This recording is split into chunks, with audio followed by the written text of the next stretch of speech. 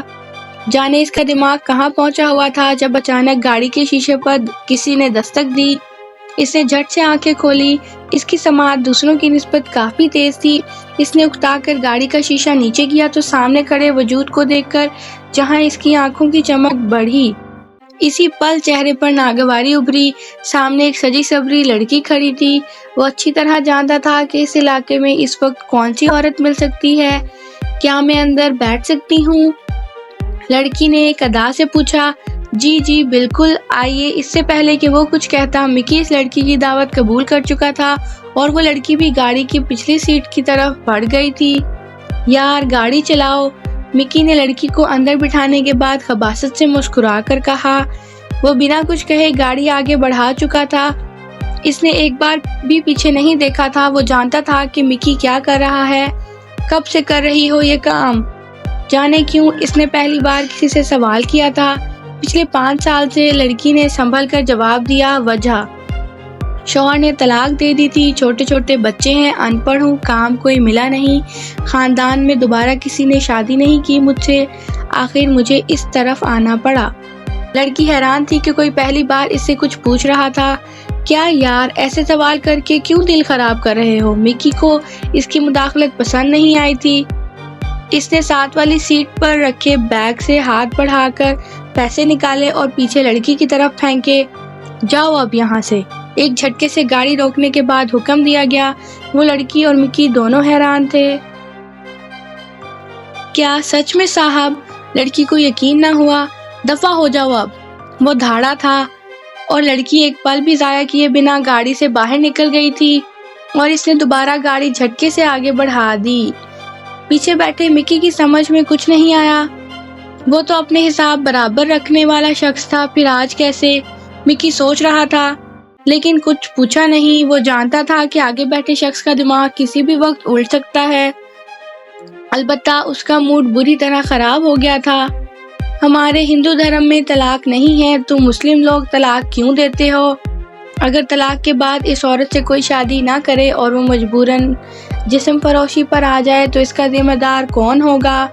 تم لوگوں سے اچھا تو ہمارا دھرم ہے جس میں طلاق ہے ہی نہیں اور عورت ہمیشہ اپنے پتی کے ساتھ رہتی ہے۔ اس کے ذہن میں آج صبح اس کی پوسٹ پر ایک انڈین لڑکی نے جو کمنٹ کیا تھا وہ گونج گیا تھا۔ وہ لڑکی وقتاً فوقتاً اس سے عجیب و غریب سوال پوچھتی رہتی تھی۔ خود کو وہ اس کی مداح بتاتی تھی لیکن اس کے سوال اچھے ہوتے تھے۔ لیکن آج شالنی نے جو سوال کیا تھا اس سے اس کا دماغ بری طرح گھوم گیا تھا۔ I am not Muslim، اس نے بس یہ جواب دیا تھا۔ اوہ ریلی؟ شالنی کو زبردست جھٹکا لگا تھا۔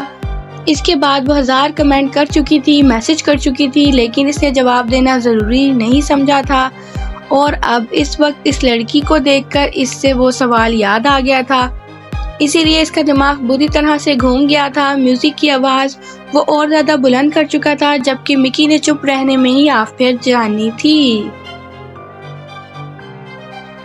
کیا ہوا ہے ہانی؟ آج کل تمہارا دھیان پڑھائی میں بالکل بھی نہیں ہے، کوئی پریشانی ہے کیا؟ وہ دونوں کلاس لے کر باہر نکلی تھی جب مہرو نے اپنی بہترین دوست ہانی سے پوچھا۔ وہ واقعی کافی دنوں سے الجھی نظر آتی تھی۔ نہیں تو ایسی کوئی بات نہیں ہے، ہانم نے ٹالنا چاہا۔ مس ہانم عرف ہانی، تم نے مجھے اتنا بے وقوف سمجھا ہے کیا جو میں تمہاری خاموشی محسوس نہیں کر پاؤں گی؟ میں سوچ رہی ہوں کہ کوئی جاب کر لوں لیکن سمجھ نہیں آتا کہ جاب مجھے دے گا کون؟ ہانم پریشان تھی۔ اوہو، پیسوں کا مسئلہ ہے؟ مہرو نے اکیڈمی کے اس چھوٹے سے لان میں بیٹھتے ہوئے پوچھا جہاں شام کی مدھم دھوپ چمک رہی تھی۔ ہاں، مسئلے ہی مسئلے ہیں، داخلہ فیس جمع کرانی ہے، دکانوں سے جو پیسے آتے ہیں وہ میری اور ماہم اور جواد کی فیس میں چلے جاتے ہیں، جبکہ باقی گھر کے خرچے میں۔ اب داخلہ فیس کہاں سے لاؤں؟ اماں سے مانگتے ہوئے شرم آتی ہے، وہ پریشان ہو جائیں گی۔ دھوپ نے اس کے معصوم چہرے کی چمک کو مزید بڑھا دیا، البتہ آنکھیں اداس تھی۔ بس اتنی سی بات بتاؤ، مجھے کتنے پیسے چاہیے؟ میں لا دوں گی صبح، مہرو نے دوستی کا حق ادا کرتے ہوئے کہا۔ نہیں مہرو، میں خود کچھ کرنا چاہتی ہوں۔ اچھا چلو، تم پریشان مت ہو، اللہ بہتر کرے گا۔ مہرو نے اس کا ہاتھ ہلکا سا دبایا۔ اس سے پہلے کہ وہ کچھ کہتی، خانم کے بیگ سے وائبریشن کی آواز ابھری۔ اس نے ہاتھ بڑھا کر موبائل بیگ سے نکالا۔ ایک چھوٹا سا کی پیڈ موبائل تھا، شاید کسی کا میسج آیا تھا۔ تم سے بہت کچھ کہنا ہے مگر، تم سے بہت کچھ کہنا ہے مگر، کبھی تم نہیں ملتے، کبھی الفاظ نہیں ملتے۔ نمبر دیکھ کر اس کی رگ و جاں میں ایک زہر سا پھیل گیا تھا۔ اس نے میسج فوراً ڈیلیٹ کیا اور موبائل غصے میں سے بیگ میں پٹکا۔ آرام سے ہانی، کیا ہوا؟ کس کا میسج تھا؟ مہرو نے پوچھا۔ وہ اس کی حرکت دیکھ چکی تھی۔ پتہ نہیں، کوئی رانگ نمبر تھا۔ اور فکر مت کرو، یہ اسمارٹ فون نہیں ہے جو ٹوٹے گا یا خراب ہوگا۔ پچھلے 1 سال سے استعمال کر رہی ہوں، ابھی تک کچھ نہیں بگڑا اس کا۔ جانے کیوں وہ اتنی تلخ ہو گئی تھی، یا پھر حالات نے اسے تلخ بنا دیا تھا۔ اچھا یہ سب چھوڑو، بتاؤ چائے پیو گی؟ مہرو نے سوالیہ نظروں سے اسے دیکھا۔ وہ بات کا رخ بدلنا چاہتی تھی۔ جی خانم نے اس بات میں سر ہلایا۔ اچھا تم بیٹھو، میں لے کر آتی ہوں۔ مہرو یہ کہہ کر کینٹین کی طرف بڑھ گئی تھی، جبکہ اس نے ایک گہری سانس لی تھی۔ جانے تقدیر اس کے ساتھ کیا کرنا چاہتی تھی۔ ان کی آمد سے ملتا ہے بہاروں کا پتہ، ان کی آمد سے ملتا ہے بہاروں کا پتہ، وہ تو موسم کو بدلنے کا ہنر رکھتے ہیں۔ وہ آج شام ہی ملتان پہنچا تھا۔ سیدوں کی حویلی میں جیسے خوشی کی لہر دوڑی تھی۔ البتہ حویلی کے سارے ملازمین دعائیں مانگ رہے تھے کہ ان کا سامنا سید حویلی کے عجیب و غریب سپوت سے نہ ہو۔ بی جان نے آتے ہی اس کا صدقہ دیا تھا اور وہ بیزار سا سب برداشت کر رہا تھا۔ اسے سید حویلی میں بس ایک ہی شخص تھوڑا پسند تھا اور وہ تھا حشام بن جبیر، جس کی محبت اس بیزار شخص کے لیے ہمیشہ سے خالص تھی۔ اس وقت بھی وہ حشام کے سامنے بیٹھا سگریٹ پی رہا تھا۔ تم نے اسموکنگ کب شروع کی؟ حشام نے گہری نظروں سے دیکھتے ہوئے پوچھا۔ 5 سال پہلے ہی کر دی تھی، نپے تلے انداز میں جواب دیا گیا۔ تم جانتے ہو نا، بی جان کو پتہ چلا تو وہ ناراض ہوں گی، ہمیشہ ہی ناراض ہوتی ہیں وہ۔ لیکن تمہیں پتہ ہے شامو کاکا، مجھے فرق نہیں پڑتا۔ حشام کا نام بگاڑ کر وہ ڈٹائی سے ہنسا تھا۔ تھوڑی سی تو شرم کرو، تم سے 6 سال بڑا ہوں۔ حشام کی بات پر اس کا چھت پھاڑ کہکا گونجا تھا۔ سن کر اچھا لگا شامو کاکا، وہ بلا کا ڈھیٹ تھا۔ واپس کب جانا ہے؟ حشام نے دوبارہ پوچھا۔ 1-2 دن میں چلا جاؤں گا، ویسے بھی جب سے آیا ہوں بور ہی ہو رہا ہوں۔ اور تمہیں پتہ ہے آج ایک عورت آئی، ساتھ میں ایک ماں کا بچہ لائی تھی، اپنا بی جان کو کہتی اسے پیار دے سیدانی جی، یہ بڑا ہو کر آپ کے بیٹوں جیسا بنے گا۔ طنزیہ لہجے کے ساتھ بات کے آخر پر وہ خود ہی ہنسا تھا۔ تم خود بتاؤ، اگر وہ میرے جیسا بن گیا تو اس کے چہرے پر شیطانی مسکراہٹ پھیلی تھی۔ میں نے فوراً کہا کہ لائیں، میں پیار دیتا ہوں، لیکن بی جان نے منع کر دیا۔ ورنہ کیونکہ وہ تمہارے کرتوت اچھے سے جانتی ہیں مسٹر آر جے، اسی لیے منع کیا۔ حشام نے اس کی بات کاٹی۔ اس کی بات پر آر جے نے ایک اور کہکا لگایا تھا۔ عجیب بات تھی، وہ تب ہی ہنستا تھا جب حشام کے ساتھ ہوتا تھا۔ اچھا تم بتاؤ، تمہاری پی ایچ ڈی کہاں تک پہنچی شامو کاکا؟ ابھی تو 1 سال ہی ہوا ہے، حشام نے جواب دیا۔ کب جا رہے ہو واپس پیرس؟ وہ پوچھ رہا تھا۔ اگلے ہفتے تک۔ جواب دینے کے بعد حشام اٹھا۔ پورا کمرہ سگریٹ کے دھوئیں سے بھر گیا تھا اور اس کے لیے وہاں مزید بیٹھنا مشکل ہو گیا تھا۔ کہاں جا رہے ہو؟ اس نے حشام کو اٹھتے دیکھا تو پوچھا۔ عشاء کی نماز ادا کرنے۔ کیوں، نماز مجھ سے زیادہ ضروری ہے کیا؟ وہ بے چین ہوا تھا۔ ہاں، حشام نے ایک لفظی جواب دیا۔ لیکن کیوں؟ اگر نہیں پڑھو گے تو کیا ہوگا؟ گناہ ملے گا، حساب دینا پڑے گا، حشام نے تحمل سے کہا۔ اچھا تو تم اس لیے پڑھتے ہو کہ حساب دینا پڑے گا؟ وہ بھوئیں سکیڑے پوچھ رہا تھا۔ نہیں، اللہ بھی ناراض ہوگا نا، اس لیے۔ اور پھر حشام کے جواب پر اس کا ایک اور کہکا ابھرا تھا۔ کتنا جبر ہے نا تمہارے دین میں، ایسا بھی ہوتا ہے کیا؟ دین میں جبر نہیں ہے، یہ جبر تو ان کو نظر آتا ہے جن کی آنکھوں پر رب کریم و عظیم نے پردے ڈال رکھے ہیں۔ اور دیکھو، مجھے تم سے بحث نہیں کرنی، میں جا رہا ہوں، حشام نے دروازے کی طرف بڑھتے ہوئے جواب دیا۔ اچھا سنو حشام بن جبیل، بس ایک سوال کا جواب دے جاؤ، اس نے حشام کو پکارا۔ حشام پلٹا۔ اس نے دیکھا تھا کہ آر جے کی آنکھوں میں ایک انوکھی چمک تھی۔ حشام اچھی طرح جانتا تھا کہ اس کے سوالوں کے جواب دینا اس کے بس میں نہیں تھا، لیکن وہ سننا چاہتا تھا کہ اس وقت آر جے کے دماغ میں کیا چل رہا تھا۔ تم کہتے ہو کہ اللہ بہت بڑا ہے، وہ بے نیاز ہے، اسے کسی چیز سے فرق نہیں پڑتا، اس کے پاس انسانوں جیسے جذبات اور احساسات نہیں، پھر تمہارے نماز نہ پڑھنے پر وہ غصہ کیوں ہوگا، سزا کیوں دے گا، اس کی بات نہ ماننے پر وہ انسانوں کی طرح ریئیکٹ کیوں کرتا ہے، اس نے تمہیں پیدا کیا ہے، وہ کریٹر ہے، بہت بڑا ہے، اسے تو انسانوں کی خوشی میں خوش ہونا چاہیے نا، پھر اگر تم نماز نہ پڑھ کر خوش ہو تو اسے غصہ کیوں آتا ہے، وہ تو بے نیاز ہے نا، پھر بات نہ ماننے پر ماں باپ کی طرح کیوں غصہ کرتا ہے، انسانوں جیسے جذبات کیوں، وہ بولا تو بولتا ہی چلا گیا، اس کے چہرے پر سنجیدگی چھائی تھی، البتہ آنکھوں کی چمک برقرار تھی، ایک ایسی چمک جو دیکھنے والے کو فنا کرنے کی صلاحیت رکھتی تھی۔ حشام لاجواب ہو چکا تھا، کیا کہتا وہ، اس کا سوال ہی ایسا تھا، وہ عالم نہیں تھا، تمہاری فضول باتوں کے لیے میرے پاس وقت نہیں، نماز سے دیر ہو رہی ہے، ورنہ اچھے سے بتاتا تمہیں، حشام کہہ کر رکا نہیں تھا، وہ دروازہ کھول کر باہر نکل گیا تھا، جبکہ پیچھے وہ پاگلوں کی طرح ہنس رہا تھا۔ بلڈی مسلمز، طنزیہ ہنسی، وہ پاگل تھا، کیا وہ سچ میں پاگل تھا؟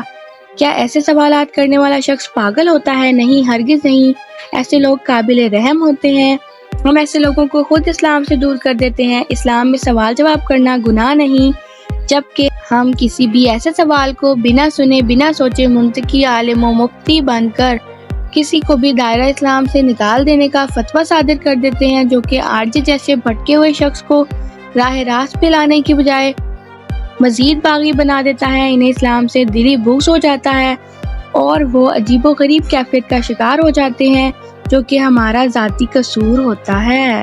آج کے لیے اتنا ہی، کہانی کو آگے کنٹینیو کرنے کے لیے چینل کو سبسکرائب کریں، ویڈیو پسند آئی ہو تو لائک اور شیئر کریں تاکہ آپ کی طرح اور لوگ بھی اس کہانی سے لطف اندوز ہو سکیں۔